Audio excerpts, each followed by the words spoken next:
To advertise with us, donate sponsorships and suggestions, email us at trendafricatv@gmail.com or call us on 773-312-0318 or 773-756-6678. Remember to also follow and like us as Trend Africa TV on Facebook so you can always catch us live. On Instagram as Trend Africa TV 123 or subscribe to our YouTube channel as Trend Africa TV and click on the notification button to watch previous shows. You can also visit our website for your African news, entertainment, fashion, and sports updates on www.trendafricaonline.net. Trend Africa TV, redefining Africa.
What's up, people? It's your boy Royal Black Jesus, aka RBJ. Today is Wednesday. You know what time is it? Today I'm running a little bit late, but hey, it's all good. It's one of those things. Today we're gonna talk about everything. Today we have one of the sports guru. I mean, when we're talking about boxing in Ghana, one of the guys that have raised the flag all over the world. But I mean, 3 times world champion, King Kong, Joseph Agboko. We'll be on the lock with us. But before that, I have on the lock with me my one and only when it comes to boxing. We're talking about Wellington Asare. He's a boxing guru in Chicago. I mean, we used to, man. I'll bring him on board so that he will. He will tell you the story. But before all that, we have one of the solution guys too on the lock, AJ, also on the lock with us. So, hey, come on, let's party. Come on, let's have some conversation. Come on, let's rub some shoulders. We have AJ.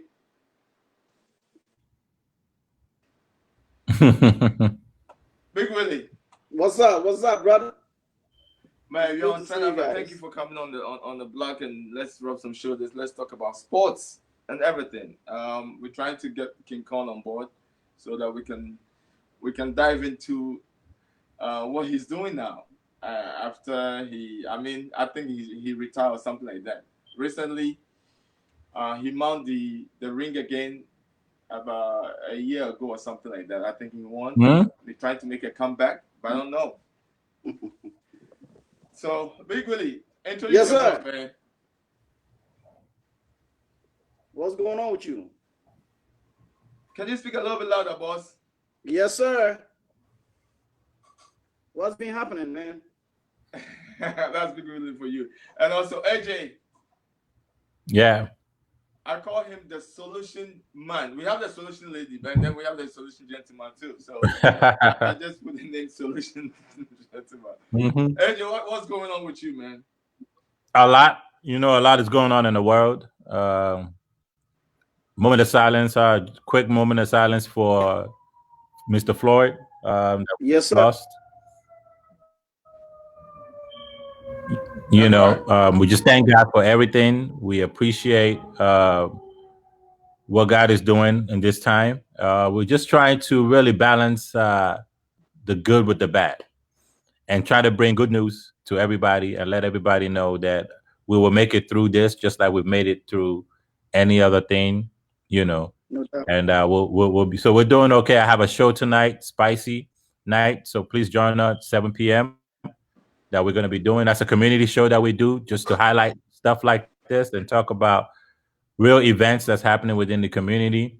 And then I have a show that, that I've been working with Trend Africa TV and Talk with Julia, with AJ and Julia. So, I mean, we've just been doing a few things in the community and just trying to keep things going, okay?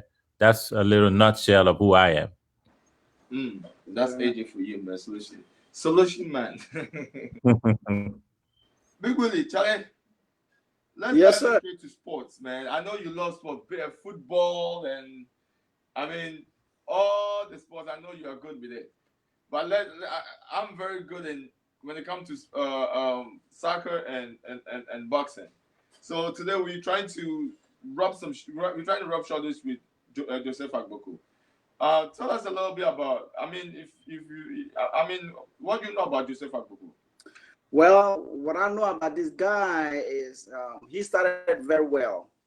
To me, if I'm going to put it up front to this guy, I will let him know that I think his corner let him down. To me, I think that people behind him let him down because there was a whole lot of things that, when it comes to boxing is almost like a politics. I'm not going to lie to you. Boxing is like politics.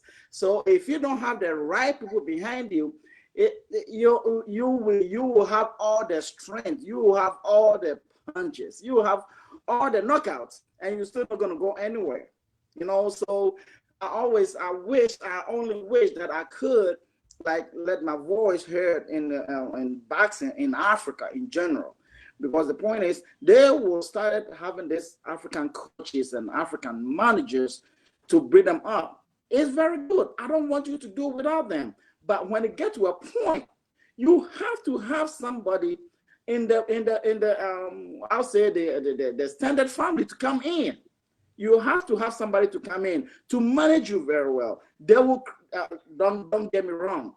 They will get into you. They will get into your skin. But if you want your name out, if you want to have a chance to hold your title, to pick up the right opponents, you have to have them in your corner. You have to have them in your corner. You can't just depend on just this African. Right now the world is so advanced. We are advanced everywhere. But at the same time, when you're talking about United States or going to Europe to go fight, you have to have some of those people in your corner. You do have to have them in your corner. Other than that, you will give all the punches out and you'll be out by yourself too. So that's my opinion. So what do you think about the people in his corner? What is your opinion of them and what are they not doing? This is the thing. The fight he has with Abner Myers. Let me give you one prime example. The fight he has with Abner Myers. He was winning this fight, but this guy keep hitting below the belt. And I never saw any corner man complaining to the referee. Of course you should. Okay?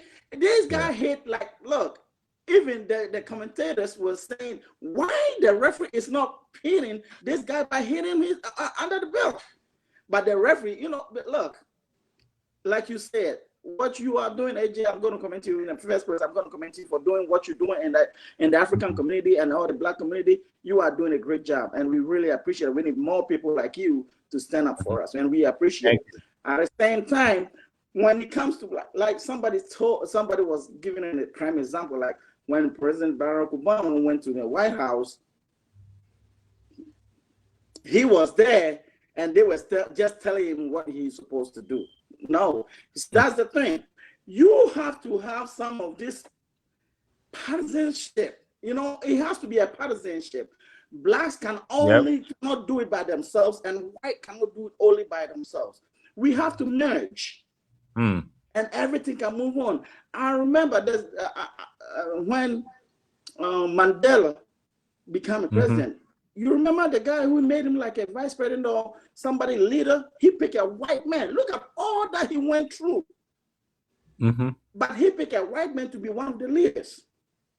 Why? Because he knew you have to merge. We can't just do it alone by yourself, black or white. Yeah. So, like I said, if you doing anything in the world and you feel like, okay, I'm black, I'm going to do only on black, I don't think it's going to go too far, because we have the mentality, they have the money. It's a teamwork. Yeah. To me, that's how I feel. That's my I mean, opinion. I think you're very right. That it's good, but I just think that for us, we need to work on ourselves more. I feel like a lot of other, let's just say like a Jewish community, got to work on themselves. I feel like the Spanish community, the Chinese community, I feel like as blacks, we don't have a united community based on all the injustices and everything that's been happening over time. So now we need to kind of come up together and try to make sure, hey, we take care of charity. They say begins at home. Let's take care of home first. Let's hold each other accountable first. You understand? If we see something wrong, let's call each other out on it first and build each other up first. Let's build our businesses, our countries, raise really great countrymen, even in Africa, and then our light can really, really shine to the rest of the world. I think that's what white America, like you said, was able to do. And then they now came in and brought in people to assist and help them build their own empire. So I definitely concur with what you're saying. Yes, sir. Definitely. What you're saying is right, because basically, like for instance, my country, Ghana, everything they do, they just bring outside people to come and take care of it. It's not going to work. Yes. It's not going to work.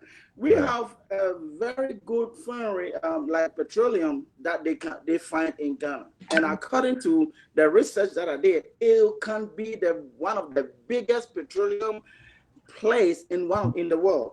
Of course. But you know what? But the first one they find out, if you know you don't have the equipment, you don't have the people who knows anything about this job. Yeah. Send people to come to go land and let them come home and get it done. Yes. And then when these people come, you can just tell them, I'm just going to rent equipment. I'll give you 10% of everything. But you don't give them the place, and then for them to give you 10%. That is hurtful. That's very true. That's very true. Why we live in Ghana where we can get petroleum, meanwhile, gas is more expensive than the United States? Yes. We do the same thing in Nigeria. We have crude oil. Of course, I know. We send the crude oil out to get refined, only to buy it as a refined product in our own country. Can you imagine? That's right. And you sent it out, and now you're paying more money. I mean, so instead of you just saying, let's build our own refineries and start to do work. So we as a collective have a lot. That's why I said we need to really work on home first. And I like you guys president. What do you think? I really like your new president. I think he's a visionary. I'm not a political type of guy, but there's some things I like about some people I'm just going to speak on. I think he's transformative. I think he has a sense of vision, and a lot of people are drawn to him for some reason. And those are great qualities of a leader. Nobody is perfect. I want to hear your perspective on the leadership and everything that's going on in Ghana. Well, my opinion, he's one of the good ones. But there's some small things that I did political science at school, so I do more research about what is going on and everything. Mm-hmm. He is doing well, but like when you check on Forbes, I mean, you know what Forbes is. If you say Forbes, all the rich countries, the development countries, and everything that's going on, Ghana is one of 32 that is really, really coming up. That's really good. Because of this guy. Okay, so when it comes to foreign or seeing the picture that there's a development in Ghana, he is doing a great job. Yes. Okay, let's come back to local.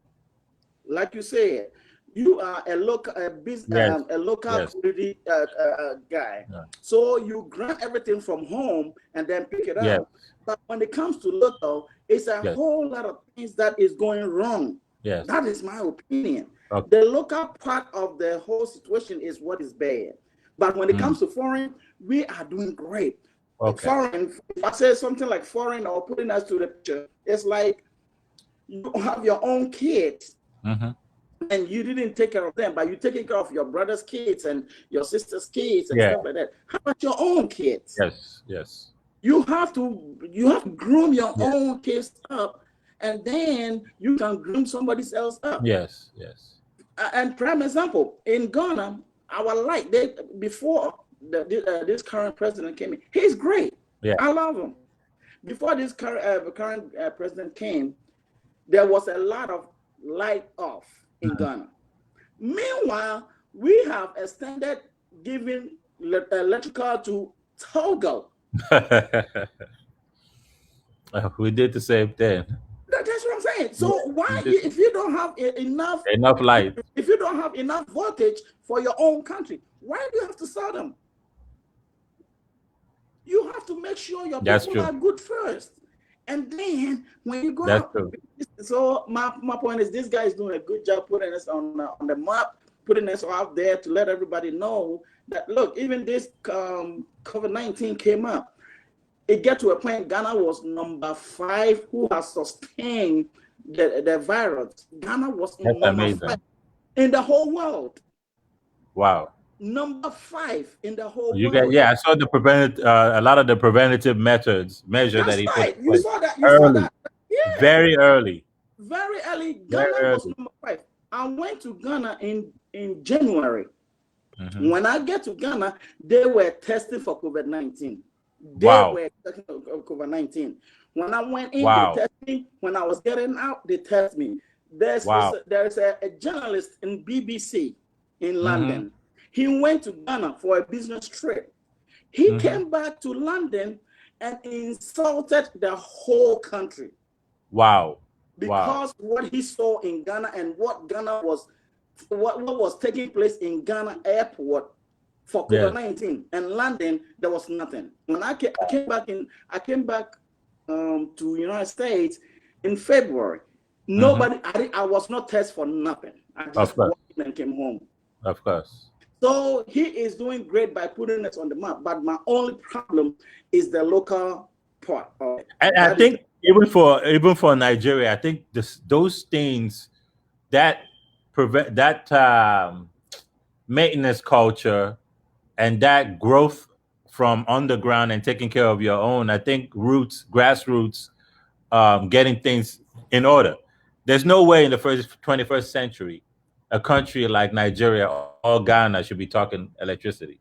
No. And when we walk around America and they have lights everywhere, like right here, I turn one light on, the whole light turn. There's light everywhere. This is a basic necessity. And so imagine telling, people here, even Black Americans in America, like, look, we don't have light. They don't understand none of it. Don't. It's like, but you guys are saying that Africa is so amazing and so great, but your leaders cannot do that basic necessity. And that's really part of why we started a little movement called the Economic Family that really focuses on just taking care of everybody. It comes from from the Bible, Acts 4, chapter 32, and it was talking about there was a tribe of people that were all together and no one went hungry. Like if anybody had something, they gave it around and shared it amongst each other, and everybody was taken care of. That shared community, that shared responsibility, and shared vision for us as Africans is missing. And we have a lot of work to do when it comes to community and development from, we listen a lot to what other people are doing and we try to adapt it. But we have our own ways of trying to do something. And I feel that it's time for us to now recognize that the real grass is in Africa. When they say grass is greener on the other side, it's greener in Africa. We need to start investing back into our own countries and taking care of that. See, if I should add a little bit more for what you just said, it's like absolutely right. It's absolutely great. For instance, like me, I don't pay tithe at church. I don't pay tithe at church. My tithe go home and help somebody. Yes. I'm not trying to brag or anything. I try to help not even just families, but people that I know that they're struggling, Wow. people that they do. I ship stuff Yes. and like Amazing. clothes.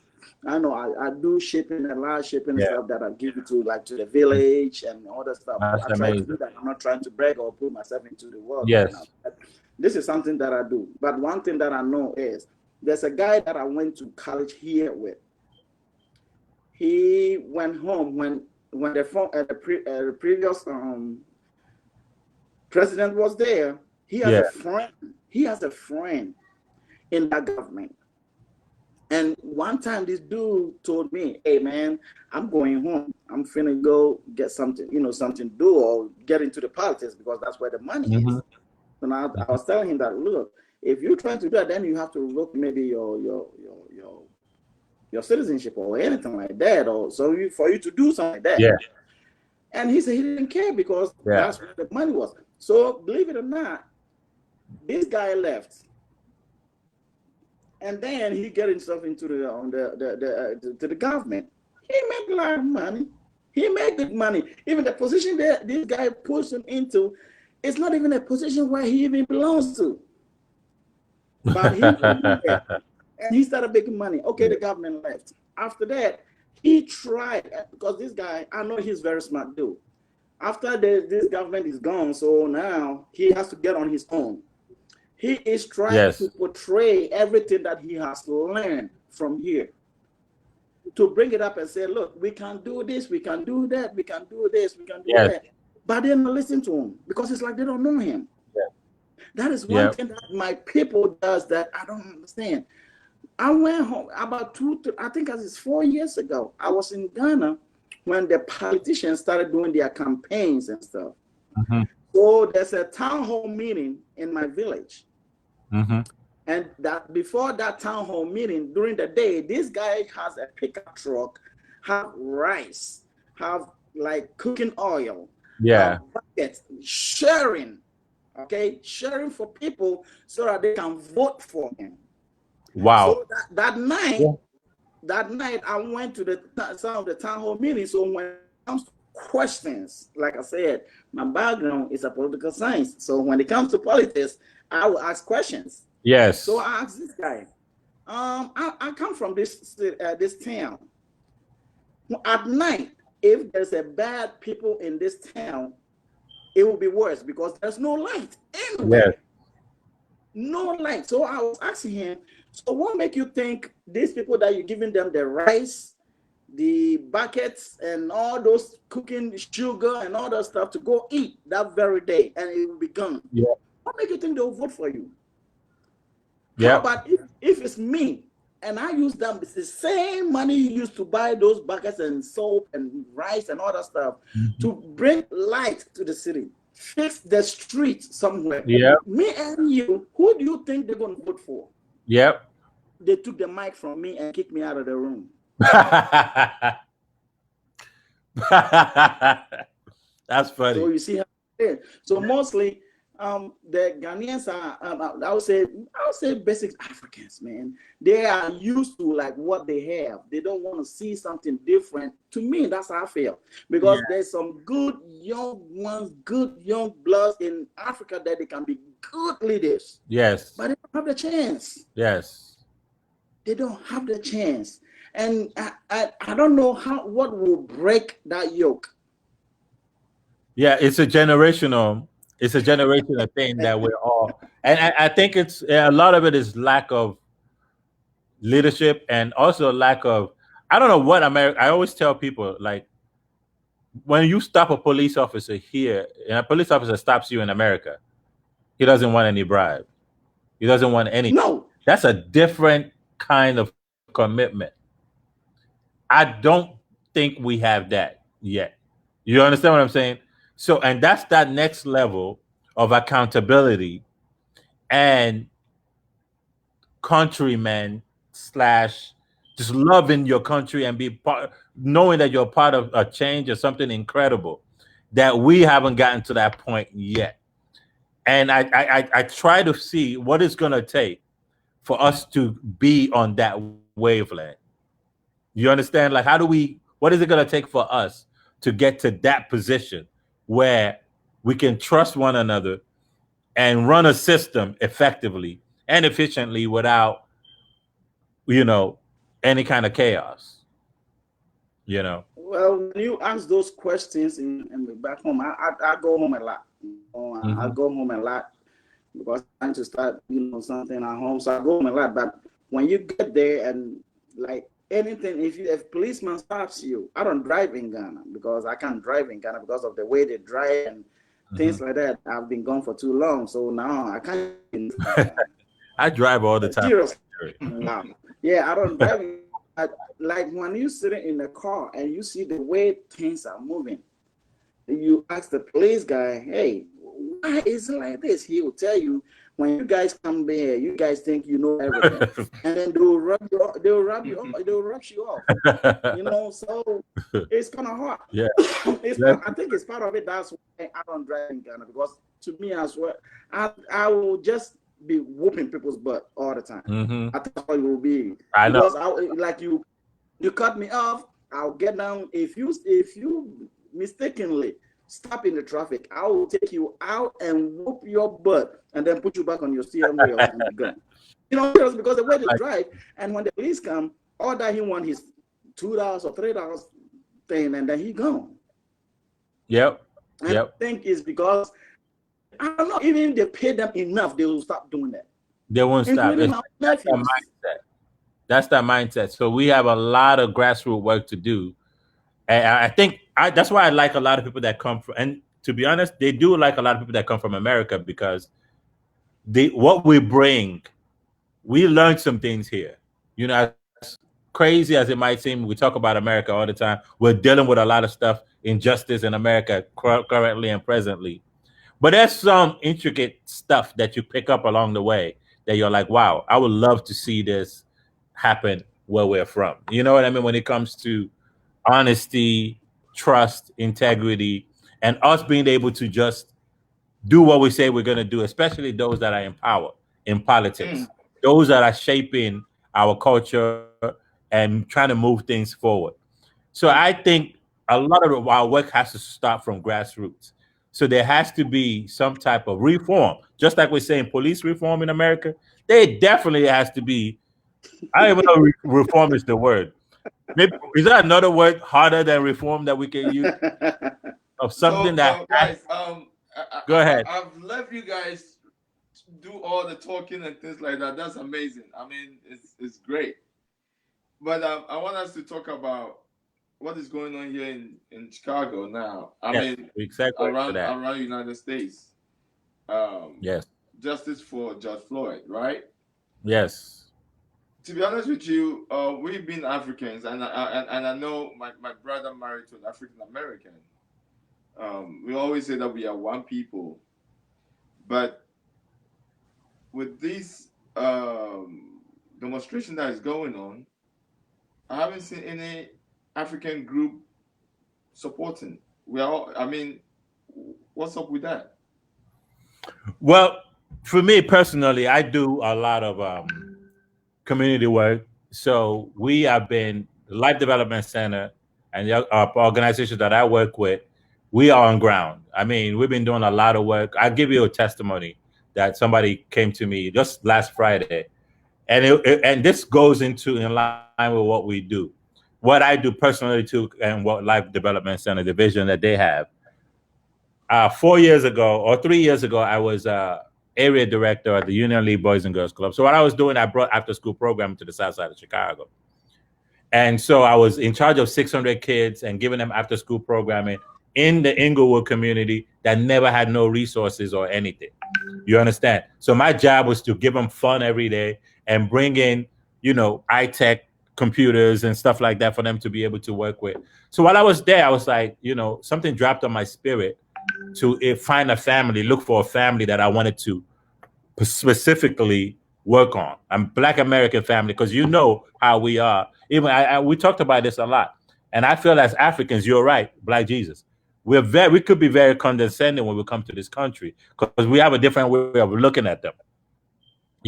So I said, you know what, I'm going to pick out a family and I'm going to not monetarily invest in them, not just that, but provide every single thing that I know, because we come here with a different kind of skill set, education, schooling, and just the love for education. So even if that's what I'm going to teach this family, or make sure they're in the right schools, or make sure they're in the right church home, you understand? And then we'll feed them through. So I started with the family, but just Friday, we had a funeral for one of the same family I'm talking about. Her son got killed. You understand? And was shot in the streets in Peoria. And the funeral was on Friday, and we were there to support the woman. And they were all Americans. And once they left, and the rest of us that came to help from the Life Development Center and my church were all Africans. She couldn't believe. Everybody that came down there were like, wow, who are these people? They are different. You understand? Like, for the fact that they seen Africans, and she was like, oh, those are my African family. I felt really well. I felt really good. And, knowing that, and I feel like that's really what it's going to take for us to reach out to, because I'm saying it, and I talk about this all the time. Once the Africans and the Black Americans get together, the whole world better be on notice, because it's a difference. We bring two different things to the table, but both of them collectively, nothing can stop them. You see how they are with their cultures, with hip hop, and how they are with everything that they put their mind into with sports. We're talking boxing, and they operate on a lot of excellence. And we as Africans come in with the other part of it, which is academics, which is innovation, which is so by the time you merge all those art with science and the mind and business, I think that's really what's going to take America and move us all forward. So I mean, but you're right. What I'm trying to say is we need to do a lot more. Right. Go ahead. What I'm trying to say is that hard times like that, when African American is shot, or maybe murder like that, or kill like this way, I was thinking that the African community will come together and show our support. I mean, I haven't seen any group at all. I mean, I know individually or individual churches are doing what they are doing to help but at times like this, we don't see that. I mean, this is what African American. So you're talking about having well, maybe Trend TV can start a movement. I thought about it yesterday. You know what I always tell to people when they once a vision comes to somebody, see that right there was something that God dropped on you. You know what I mean? So that responsibility. Me and a friend. Yes. And saying that, I mean, we are not showing our support. Believe me, I don't. Maybe the only few Africans that you see are those who are born here, but Africans who are from, we came from motherland and we are here. We are all sitting back. I love the fact that you're talking about that. Willie wants to say something. Willie, go ahead. I know you want to say something. I was going to say something that what he's saying is right. Yes. It might be individually doing things, but I know one of the churches are out today, because I was checking on some. That one of the churches is out there helping to do the cleaning. Yes. They helping out the cleaning of the city and all that stuff. I know about that. Yeah. They were saying that this is their community, this is what their church is, and that. So they were helping to clean up. But like they just said, it's the thing that this protest and all these things here is it will be just one person just sit back behind a laptop and send it out like, hey, we are trying to protest against these things and da. We don't have that in the African community, especially the Africans that came here from the motherland. We are laid back people. It's very few of them who put their face into something like that. We don't take risk. We don't know how to take risk in life. So it's hard to see somebody saying that, hey, and I'm starting a movement to go and do this protest. He's not going to leave his job or her job and say, I'm going to follow you to go and do this. Nobody wants to make that sacrifice. No, yeah, that's what they will tell you. Trust me, you've been here before me, but known our people for a little bit. This is one thing that they don't do. But if somebody can just take a one step, I think people will stand up and do it though. I know Yeah, if somebody's going to stand up and say, put email or WhatsApp messages to everyone and say, hey, that's true. we put in ourselves together. We meet at this place so that we can do a little protest there, to help our people or to help some. I think some we just need a leader to push us. That's all it is. That's true. And well, we need, and the leader could be Black Jesus. It could be myself. It could be. It starts off with. So once the thing comes to you, honestly, that is an insight from God. Like you might be the one. So So what we end up doing is we push it on to somebody else and push it on, and it never gets done. Once you've identified the problem, we need to find a solution to that. So it's like, hey, Black Jesus, you came up with that.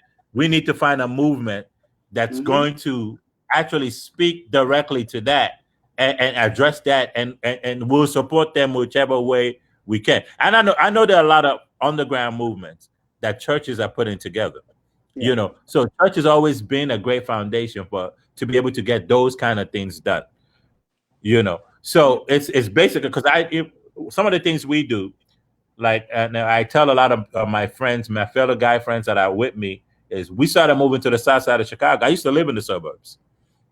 Once I was working in the Inglewood community, I was like, okay, I'm living in the suburbs, but I'm working in Inglewood trying to help Inglewood kids. You almost feel like an outsider coming in. I felt like I had to be part of the soil. So I moved. This is my personal responsibility to Inglewood. And so a few of my friends moved down there and started buying up. And they were actually, one is on his second or third home right now. Because we have this thing called, if you want to change an environment, the best way to do it is to live there and buy and just keep buying up the properties. And you have to control over the people that is going to move into that community and neighborhood. And we go in and we start moving around. I remember when we first started, every African lived on the north side. You were not going to come and socialize and do anything on the south side. Nope. Because we've always looked at them as something separate. I think it's time for us to really, start to, look at it as, okay, we are all in this together. Because when the police officer stops us, right, before he even hears a word, all he sees is your skin color. So it's almost like we're in the same boat. Yeah, we're in the same boat with the system. We deal with the same job insecurities, the same diseases, COVID-19 that's going on around affects every single one, and it affects them disproportionately. So it's like we really now know for a fact that we have to bridge that gap, and we have to now start reaching out and looking for families within that community that we can each even if it's just one family, and like, I'm gonna show you African culture. I'm gonna show you. Let's go to Africa. Let's take a trip together so you can understand a little bit more about where you're from, where your motherland and things like that. So I feel like we need to just, each and every one of us has to hold each other accountable and responsible enough to be able to now just reach out to even if it's just one family, and we go from there. That's I mean, I think we should do that. I mean, when it comes to the good part of it, we always enjoy the good with them, but when the bad situations like that happen, we always stay back as African Black people. I'm not talking about all Black people. I'm talking about the African Black people. Yeah, we are like that, and we always keep pointing hands. Oh, they are like that. They are like that. They are like that. Yeah, we have to take that negativity, and then we come together and build our blackness, and that's the only way we can build. Because, like you said, if a police officer pull you over, he doesn't know you are. What he knows is color. And that's it. So we have to. I mean, all these African communities that are around Chicago, around United States, have to support this movement, because I've had my share of this very incident before. I've been a victim before, and because I'm African, I'm like, oh, I don't want any trouble and things like that. But if you don't voice out, things will not change.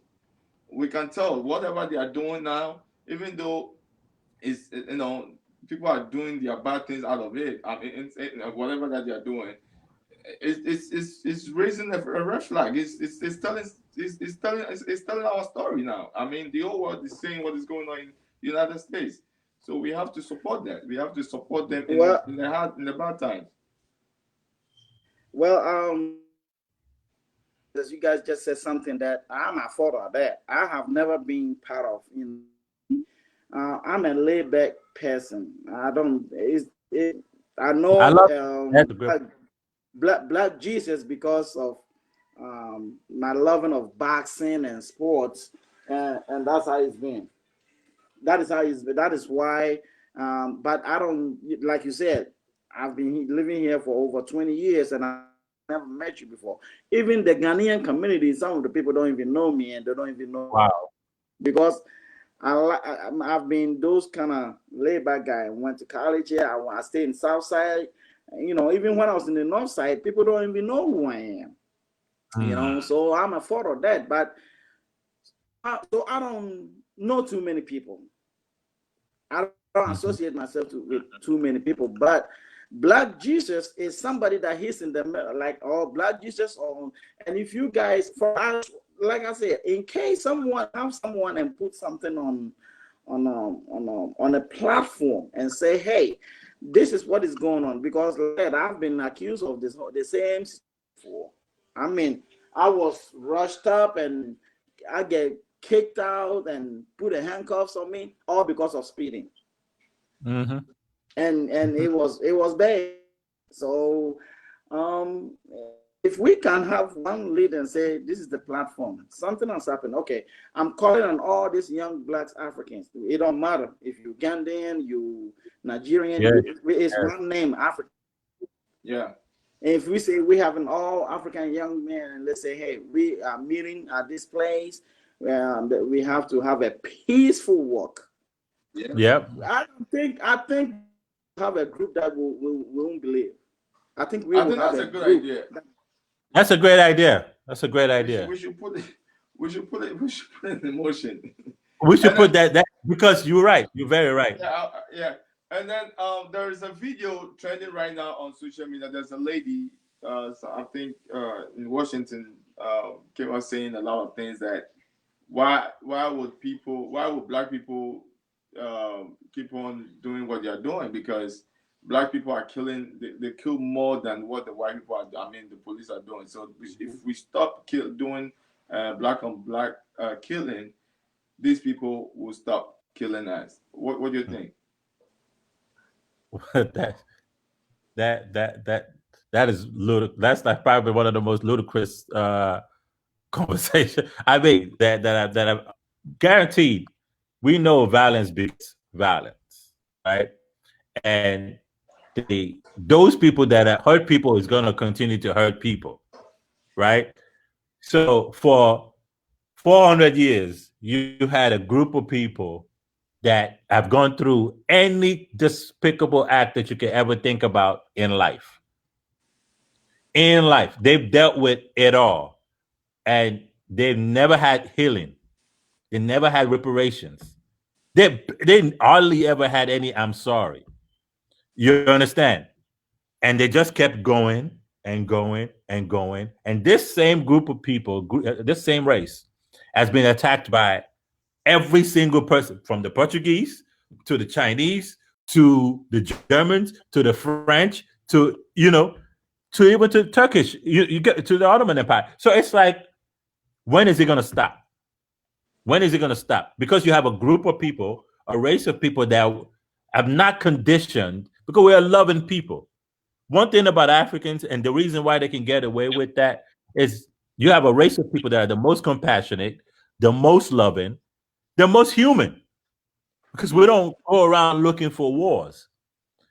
And those are the ones that everybody's been stepping on for so long. And then all of a sudden, things happen, and then you expect them not to revolt or do something about it. It's impossible. We were talking about it earlier this week. Right. If you take one life of a white man, you take one life. If that was reversed, that role was reversed right now, that whole area would be bombed. It will be all different kind of things that we're talking about right now. There'll be lynchings happening. We'll be driving down highways and you will see people hanging on trees. Till today. Till today. But it happens to a black person, and everybody still wants to start to play politics and play and have conversations and talk about, no, let's address what just happened. Yes, we have issues that we have to deal with.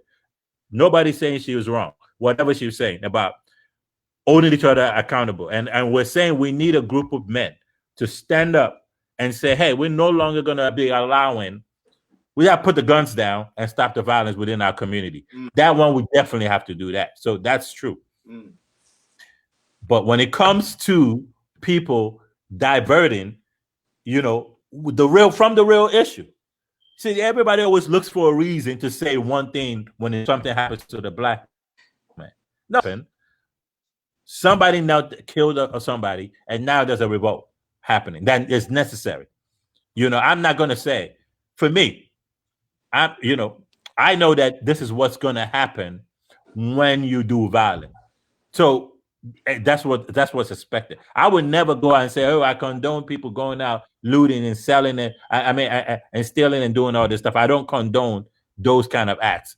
But I'll be damned if I never really sat down and thought about it like, whoa, it's about time. You get what I'm saying? It's like, because it's like, how many more lives? These are material things. I could care less about how many stores got robbed into or how many things got looted and what's going to happen to the community and what we'll build it back up. But these are human lives that are being lost. So it's very important that we realize that humans are more valuable than material, you know, right. and we start to think accordingly and say, we're never going to let this thing happen again. I felt like I've been going too much. Willie, I'll let you take talk a little bit.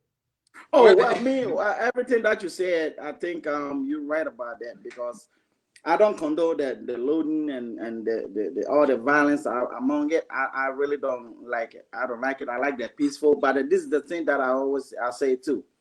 Those people is not taking no impact to these people. So it looks like they did this to make an impact, because look, we kneel. This Calvin Cabinet kneel just to show an test, just a simple one to let you guys. This is exactly what you guys doing. So the flag that you think I'm American, no, I'm not American. That's a sign. That's a sign. A friend of ours just sent it to me, saying that it's a white guy holding the sign up, saying the black community they are right to be mad, burn everything down because they built it for free. A white guy was holding a sign like that. Say they have the right to burn it down because they built it for free. So that's the thing. We came here and built their country, and now it's like you don't want us to be in there. Yeah. So I don't condone the violence, and I don't condone, but the peaceful protesting is not doing anything for us anymore. I think that's what is behind everything, because you have to have a mark on America. After Trump became a president, the inauguration day, I have never seen any protest that huge before in my life. The same day they was getting inaugurated, over 20 million protesting. The whole United States was protesting. So that protest, they didn't look how many times Donald Trump did anything that they protest that have an impact. Whatever Me Too movement and all these people protesting. Did you see any impact? Trump did everything that they protest. It never have no impact. Watch this thing. You see how everybody is talking about this protest because they burning stuff down, they cracking buildings and all that. It will make a mark on the wall. That's all I'm saying. It's not a good thing they did, but I think it's going to make a mark on the wall. That's all I'm saying. That's all I'm saying.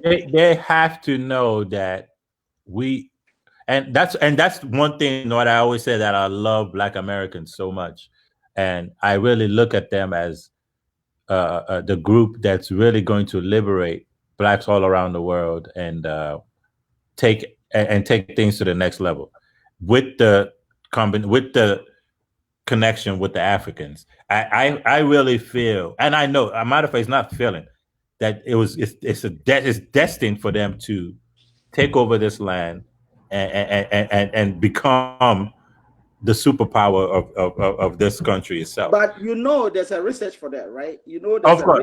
you know that there's within 20 to 30 years, white is going to be minority in this country. You know that, Yeah. right? That's You know, right. exactly. So You already, and so what happens is the enemy is always going to want to throw things off and throw people off of what's about to happen, and we know. So I'm focused on just spreading out good news to my yes. fellow Black Americans and say, hey, yes, with the naked eye right now, everything looks messed up. Everything looks crazy. But I would say one thing. In the last 50 years, from when Martin Luther King got assassinated to now, when I was listening to some of the things Malcolm X was talking about 50 years ago, exact same thing is still happening today. Exact same thing.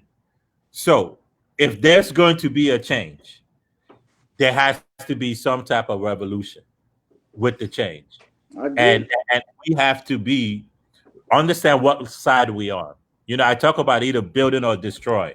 We have to decide, hey, what are we going to do? And what side am I going to be on? What side is Black Jesus going to be on?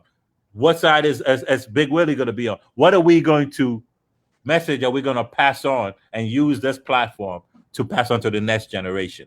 And my thing is, hey, it's going to get better. When I used to talk to kids, I used to go to them and I used to say, the first thing when I start that conversation, when I'm mentoring them or talking to them or as a group or whatever, is I'm sorry.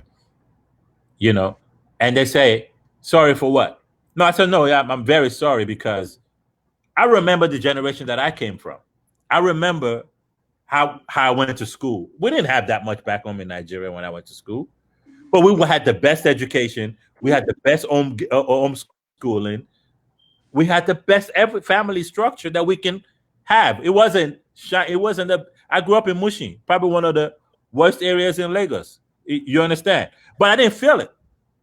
You understand? Because I learned something and I came up out of that. What we've passed on to this generation, I've never seen anything like this in my life. This was the worst pass down. And whose fault is that? It's not the kids that's coming up. It's us. Something went wrong with our generation. And we need to focus on figuring out what went wrong, because that's really why you're seeing all this. Where they say the chickens have come home to roost, that's basically all it is. They've really come home for because we created that. The monster we're looking at in the mirror is a creation of America and the system and how it is. And so you just have to face it. So our job is to tell them, hey, I apologize. But because we were wrong. My generation had to be the worst generation because we didn't stand up. We didn't fight for you when it was time for us to fight for you. We didn't straighten things out. But we're damn sure not going to let that happen again. And that's where we are right now today. Like, we're not longer going to take it. And we're going to do what we have to do as Black men about excellence. We're moving excellence, but we're going to teach the next generation of what to do so that this kind of situation never happens again. Or we just pack our stuff and we leave. You get what I'm saying? It's everywhere there's a Black race, it's going to flourish. I don't care where it is in the world. When you put a group of Black people together, they're always going to flourish. We built this country. We were talking earlier this morning. Take away all the Black, everything, the culture that Black people have brought into American culture. What do you think they're going to go back to? To the same food with no spicy. You get what I'm saying? Same, non-dancing, no rhythm, not trying to be one-sided here. I'm just saying, we've blessed them so well. We have a really wealthy race, a real wealthy culture, and it's time for us to just take our, sit down and enjoy that part of it. AJ, your camera is off. AJ. Yeah. Your camera, we can see you. I mean, Okay, I'm coming back on, Princess. all right, we're gonna take a commercial break. When we come back, we'll still talk about these very issues that is going on in the States right here. I'm here with my friend, my pops, I mean, we go a long way. This is my brother, Big Willie. Um, I called him unaware, but because he's a learned man, he always tries to bring in something. So we're gonna take a musical break. When we come back, we'll talk more about how can we explain this to our kids. Jerry. Hooray! It's the first edition of Sankofa Baye Challenge. Are you ready? Do you have the skills? Do you have the ability? Then challenge yourself to be a winner. Go to GoGoGhanaMotion.com, download King Jerry Sankofa, and make a video of yourself dancing. Play the song from the starting and end it at the Baye point. Challenge yourself to be a winner. After making a video, send it to this number 0273-288-939. 0273-288-939. Challenge yourself to be a winner. Remember, this program is brought to you and sponsored by Eddie1 UK, Atina Blessing USA, Balogomash, Front Row Entertainment, Trend Africa, and also Osajifo Entertainment. Challenge yourself to be a winner. Sankofa Baye Challenge. Hibafe Baye.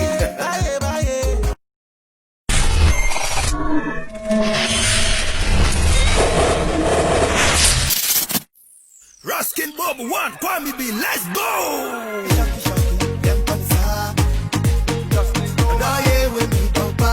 Make us see your shocky shocky dance.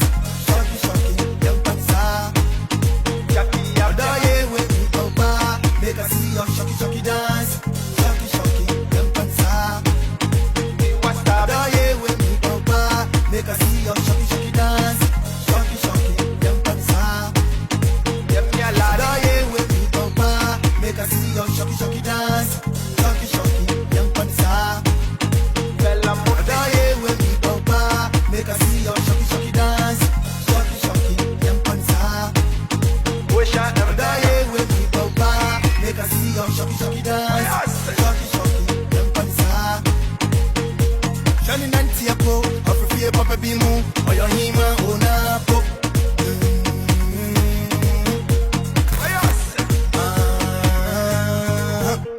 And then the 2 1 2 2 3 4. And then the 2 1 2 2 3 4. One Vatican, Keshika leke woso leke pasale nebo. Give me that one corner, let's go. Medium in passam, in passam, in passam, pie. Medium in passam, in passam, in passam, pie. Let me boko boko boko, na yanko, hard to me boko boko, na yanko. Medium in passam, in passam, in. Glenn, sister Nabi was so shabby papa rock this. The go in one. I mean this. We love raw practices too much. Who live in Chicago? If you want to see him, follow him Facebook. Tender African TV and say Black Jesus. Manabada, we tell you say Manabu too much. In Chicago they love him too much. So want to follow him in Facebook. Tender Africa TV and check Black Jesus. Manabad and to realize no matter what happen, we can music you go here. Papa Road they go in one message of Black Jesus land so God. We are back again. Still rubbing shoulders with my very good friends, AJ and Big Willie.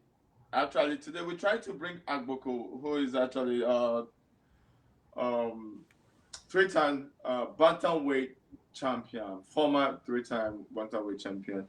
But for some reason, management and things like that, things didn't. I don't know, technology and. For some reason, we couldn't get him on the line, but we're still here. It happens. So sorry about that. All the Agboko fans in Chicago and around the world and United States, sorry about that. But we'll try and bring him on next time.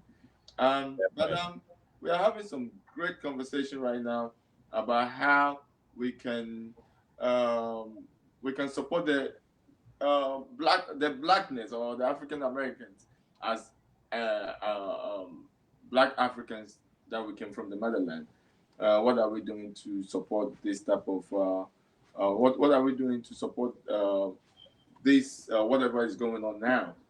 Um, we have I have actually AJ and Big Willie Wellington. Guys, you guys are back on. Now, I mean, we have about next 20 minutes to wrap the show up. So let's talk about how can how can we explain this to our kids? You know, we are all fathers. So when your kids are looking at this, and what do you tell them? Okay. Well, for me, I'm married to African American, Nice. and we have two boys. And the older one is 6 years old, and he is so smart that he can see what is going on. Mm. And I give my props to my wife that she always, because I live in white community. He one time he went to school and we have good we when we moved here we had good friends and everything, and this president changed almost everything around us. He changed even my neighbor used to come and eat African food with me. Wow. Yes, the day the police came and roughed me up right in front of my house, he was the one who stood up with them and asked Wow. him, he's a lawyer, and asked them, what is going on, da da da. So he's the one who came and bailed me out. He was the one who represented me at the court, and they threw my case Wow. away. And this guy became a president, and after that, we are no more friends because he Wow. said something about him, and I answer him about the same question he asked or the same thought he has, and it changes everything. You know what? That is one. And then the second thing Wow. is, my kids is the only blacks that go to the school they go. And one time, one of the guys spit on my son. Nobody say anything, but when my son spit on him, it tends to be something different. But the good part about it is, even though it was a white school, but the principal is black. Mm. So it changes some things around. You know, she put her foot down and it changes some things around. So I'm saying all this to tell you that my son we've been teaching him about how black and white works. He get to a point, my son feels like, why am I black? He asked his mother that question, why my skin is black? You know, and Black Jesus know my wife. They have white family in their system, so they are all light skinned people. So when I stand with them, I look different, you know, but they're so black. And then so my son and so my wife's been teaching. So this boy started acting like what the French white people be doing. And my wife is like, oh no, this is not gonna go on my watch. So she started teaching him, we started teaching him about what black is. And so now he's seeing the light. But when this case happening, so my wife is like, it's good to protest. Like we it's a whole lot of two different sides been coming on the TV and the research that I do. We try to show him some movies about the two sizes so that he can meet in the middle. So it's kind of rough situation right now when it comes to the little kids. But mostly is my kids is not up to the age that I have to teach them how when police stop you, you do it. But when we in the car, I told them, put your seatbelt on, because if you don't do it, police is going to arrest us and stuff like that. So all that I can say is it's hard. To be honest with you, I really don't know how to do this right now with the kids. But one thing that I know is whatever we're teaching them, like the step by step, by showing them movies, teaching them how big some of the big leaders are blacks. They're doing good things in their community and all that stuff. So basically, that's where I started, because my kids are still young. So That's all I have right now. I have a similar experience with that. I used to have a group of white friends that we were very close all the time in the South Loop of Chicago, and exact same thing around. And I'm talking about like late nights, spend our night families together, like when we always around each other. So I remember when the Trump situation was, and this was a defining moment for me for my life. It was one of those moments that taught me so many different things because so many different layers to it. So this same guys that we've been hanging out and doing everything with, and the way we met, everything was just miraculous. I remember when I found out when things started happening, the exact same thing. Police was killing, of young black males, and the conversation will come up. And I, at that time, I would just go on Facebook and post how I was feeling to really talk about. And I felt like I was talking about how I felt about white people and white race as a whole. And knowing, that this guy was also the biggest Trump fan ever. And I couldn't believe it because I'm like, no way in the world. Because honestly, I used to sit, everybody that knows me know I'm about revolution. I'm about building. I'm about, you get what I'm saying? Yeah. Black.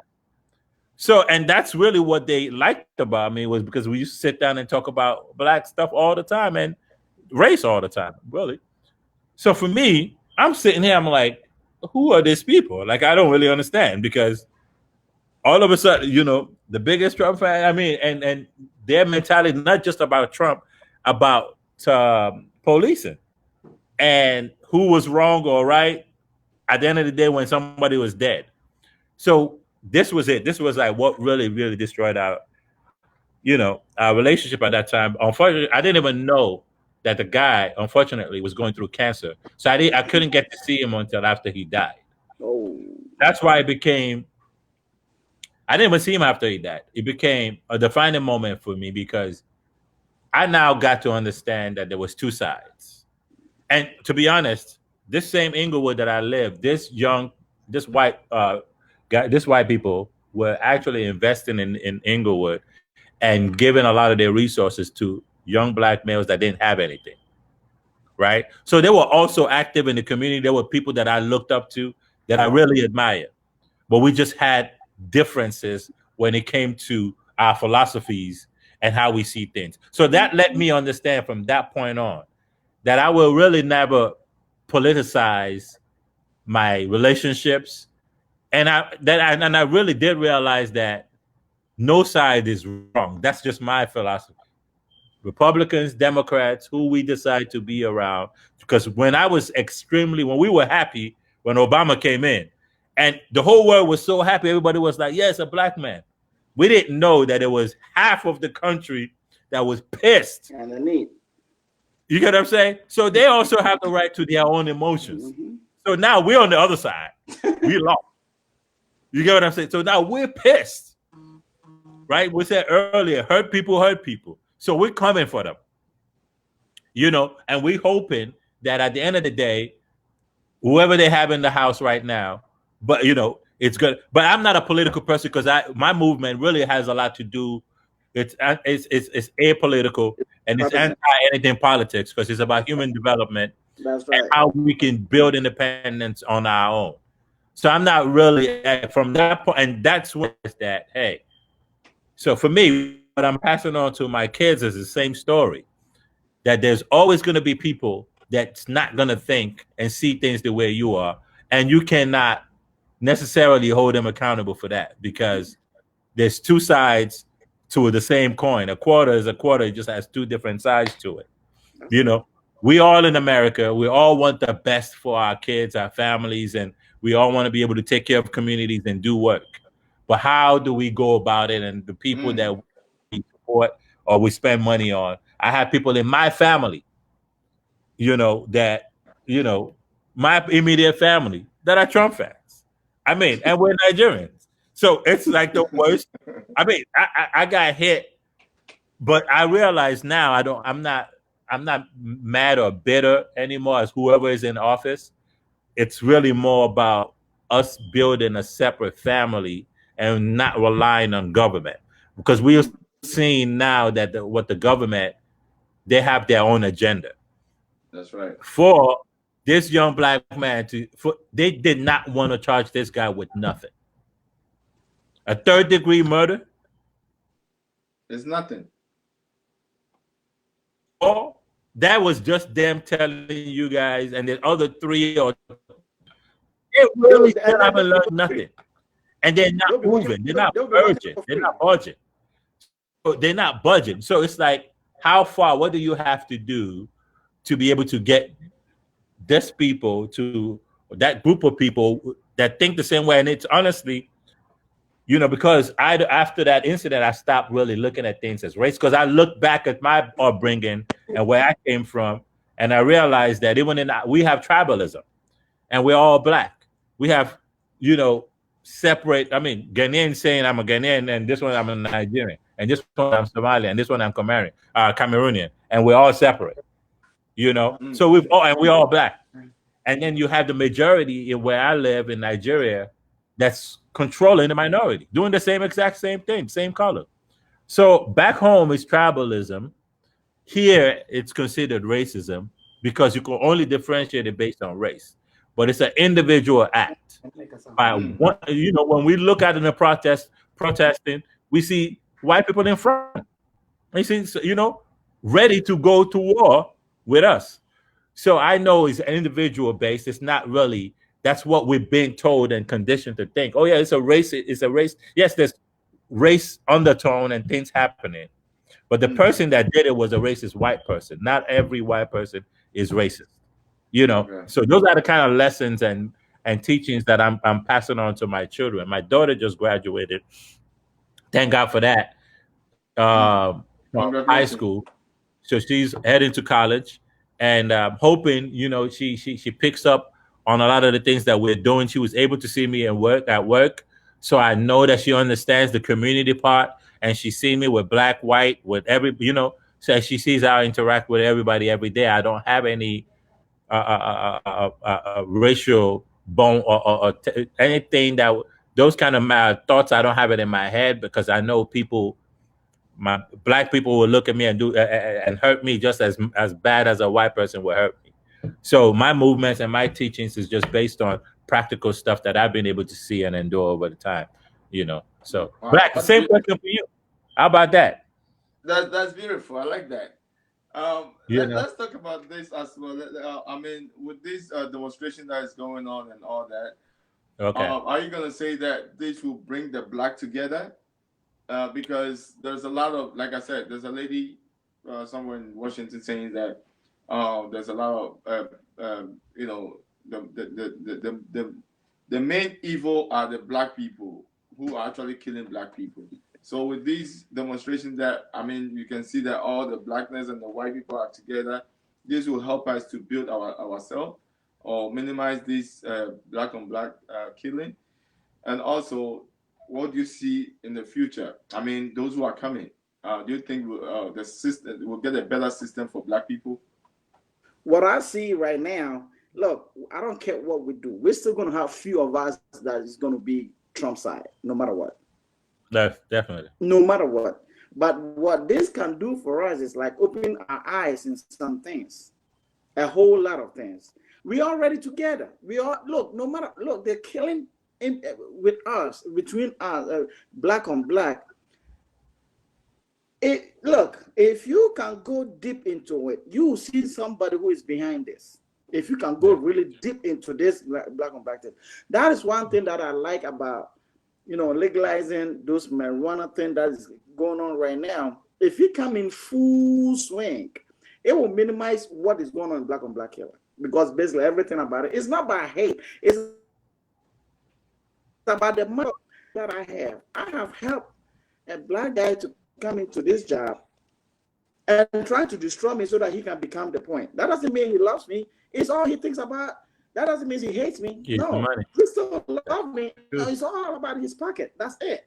So no matter what we do, there will still be a few that they will still love this guy. I have seen. That's true. I forget this guy's name. upon everything that is going on. He still talk about, he say, now look at this. They start blaming Trump with it. And I'm telling you, I have seen so many black folks. They will so happy, they will still be on their side. But that doesn't mean they're still with them. When it comes to, like AJ said, different. They will start with, I have a friend that he's in New York, and he is a high Trump supporter, and he's from Ghana. And I asked him, why we see things different? Is this color blue? He sees it's red, because you can see clearly. Why I can so that's how it is. And this is the guy that me and him, we have the same in Ghana. But he sees things different. He thinks Trump is the best president ever. Even in, I see that even in the church, we see him differently, and I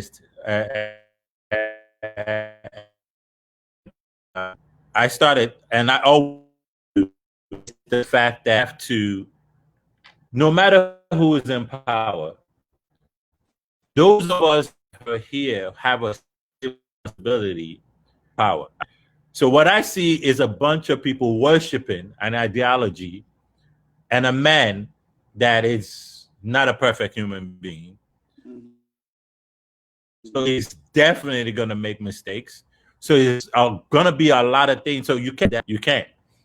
But what I don't like is the fact that they can't speak the truth to the power. If he's wrong, you say when Obama was wrong. As much as I was I've met Obama. I mean, everything, whatever I do is very similar to what Obama does. He's a community developer. You get what I'm saying? Like, we have a lot of different same things. But there were some moves that he questioned. And they say, if I ever see Obama, I'm going to say, this part you have to, I understand it. But I'll never condemn him for that. I just say, this is wrong. In my, but I don't see people saying that he is wrong. Even people that should be in leadership roles to be able. So, because I know the Jesus that I serve, I'm a Christian.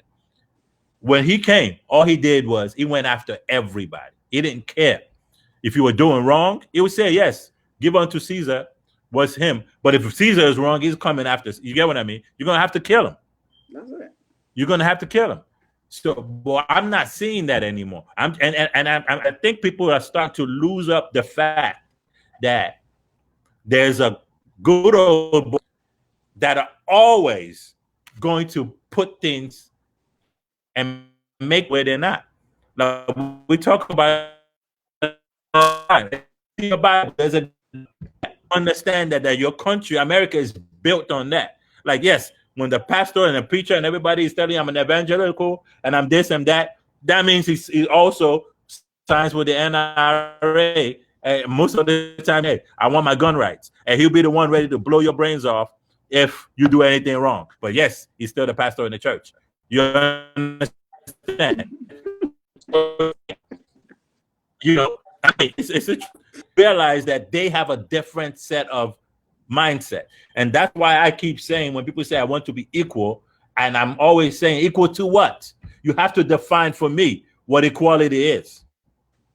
Because I know those people that I'm trying to be equal to, their characteristics, their virtues, their demeanor, their values, everything that they're based on. Are these the values and the system that we as Black people really want to be equal to? It's like me saying a lot of those Chinese people that come to Nigeria and do whatever they're doing over there. And I say, oh, yeah, I want to be equal to. No, those values, those are the values of people that are coming in there to take the resources, don't spend a dime in your country, and go right back to their country and build their country. Those are the values that we're the first one that moved to America, spend all our money here, and don't have anything back home to show for it, or we're not thinking about investing back home and doing things for our own when we don't have that countryman feel. And we need to understand what that is about and start thinking towards that level. And that's just how I feel about a lot of things that's going on right now. And I just feel that we need to speak truth to power. I don't care who's in office at this point. I just say if he's wrong, he's wrong. You know, speak truth to power. I love that. This is the case where we have. Go ahead. You want to say something? Okay, I'm sorry. Yeah, go ahead. Oh, okay. I was it's his own mindset. No matter what it means, that person don't love you or the person can't do nothing with you. Can't do everything. They still have a mindset. I know people that I have seen. One of them is Democrat and the other one is Republican, but they still live together. You see, if we can come to that common ground, everything would have been nice. It would have been good. But no matter what it is, they still have their mindset. I'm number one. This guy just like Amorosa because he good things about him. So he just gave her a position to stay in. Yeah. That's how it is. As long as you love Trump and say good things about him, that say good things about Donald Trump, get a position. Why are you guys still covering this guy? Why do you cover him? Because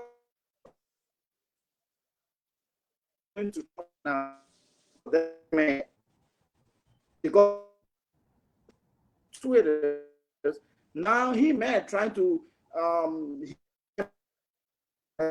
order to the guy says, you told me, he said, that's what he told me. He said, we hate him, we can't stand him, but that's where the money is right now. So that's what it is. It doesn't matter that you can tell that black folks can be together, but at the same time, everybody with their own mindset. That's the bottom line. And $1,200 is not to buy us. So okay. No, they want you to pay for 10 months, 10 weeks. 10 weeks. That's definitely not enough. We're wiser now. We remember.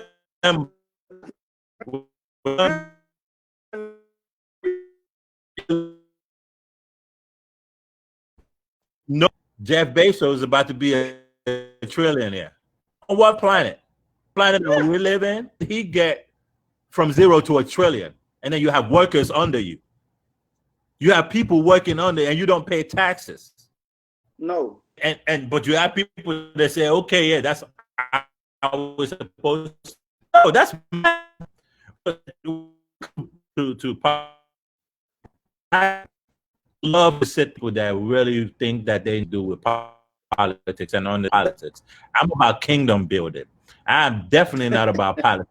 Politics started from the way the Catholic Church and everybody was laying down principles and stuff that they came up with, and then they took those bureaucracies and created autocracies and started moving and doing their own thing.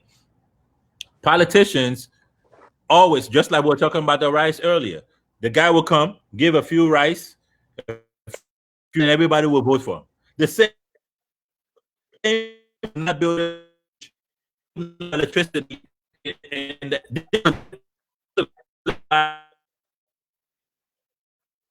that's right.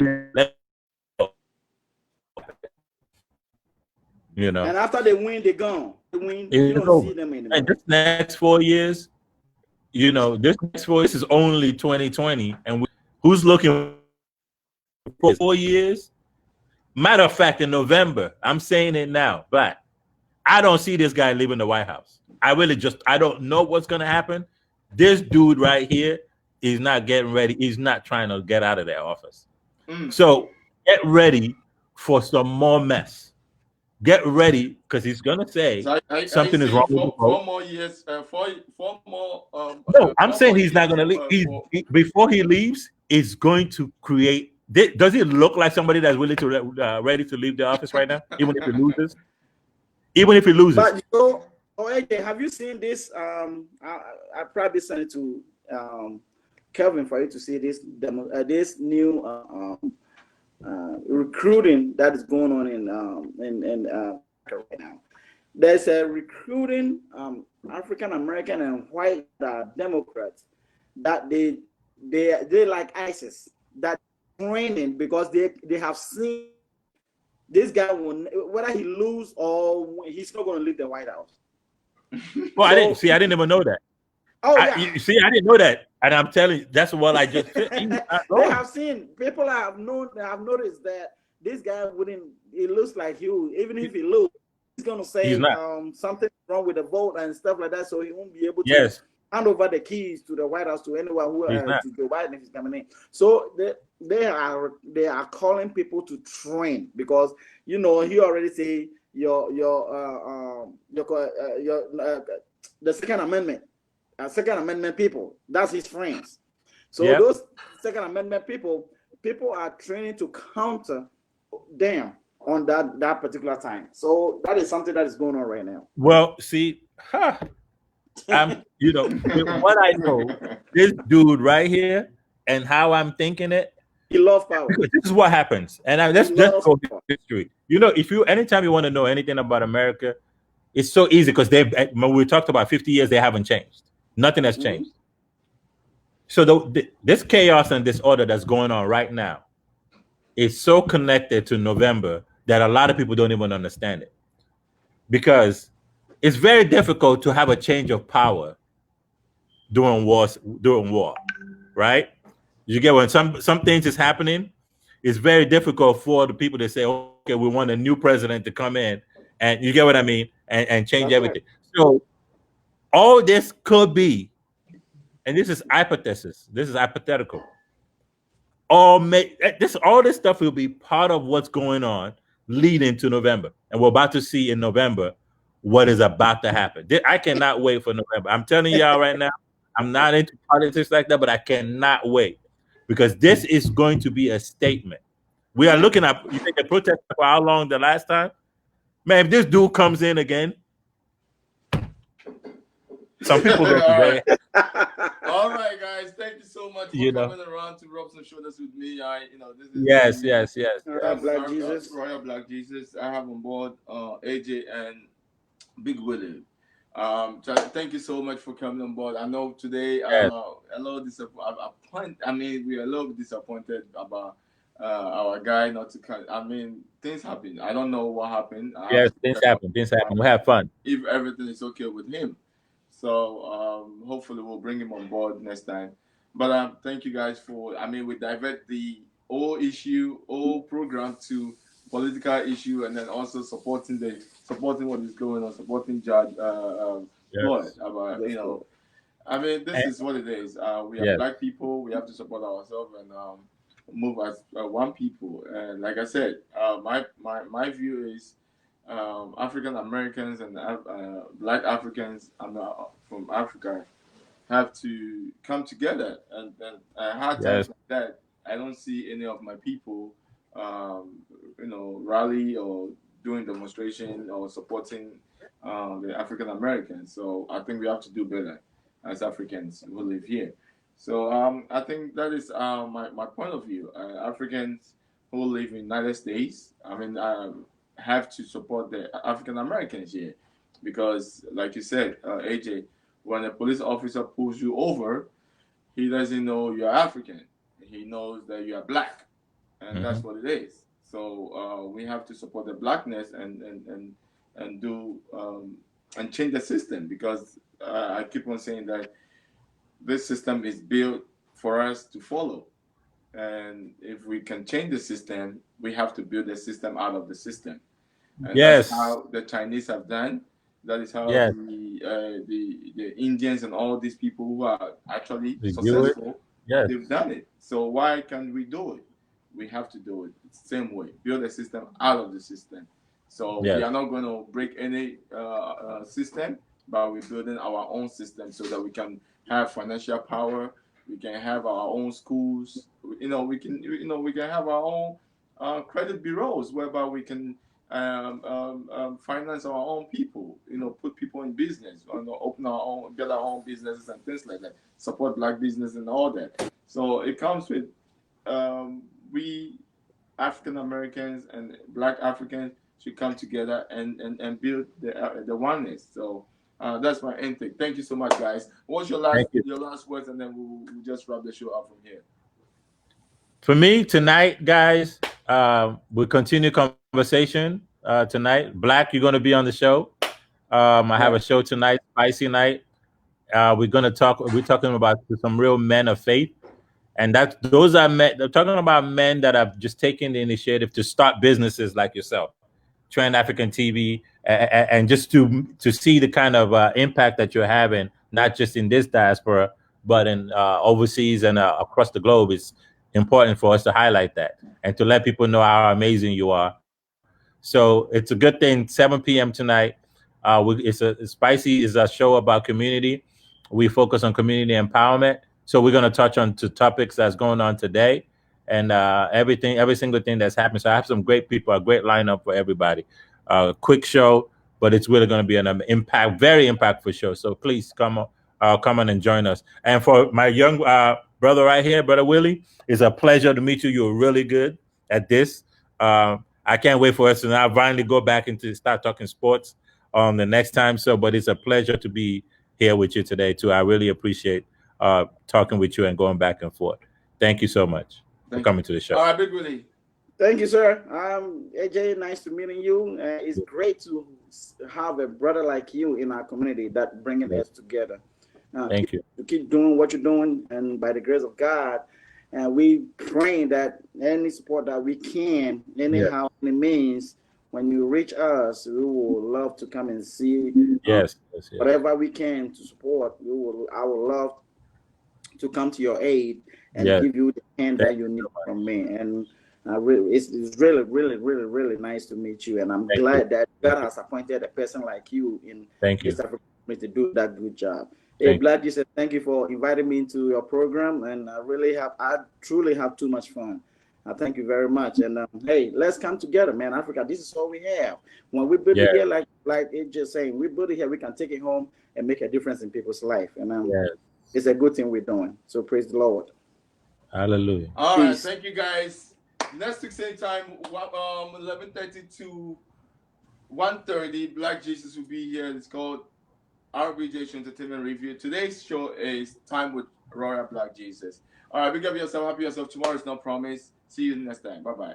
Thank you guys so much. Thank you.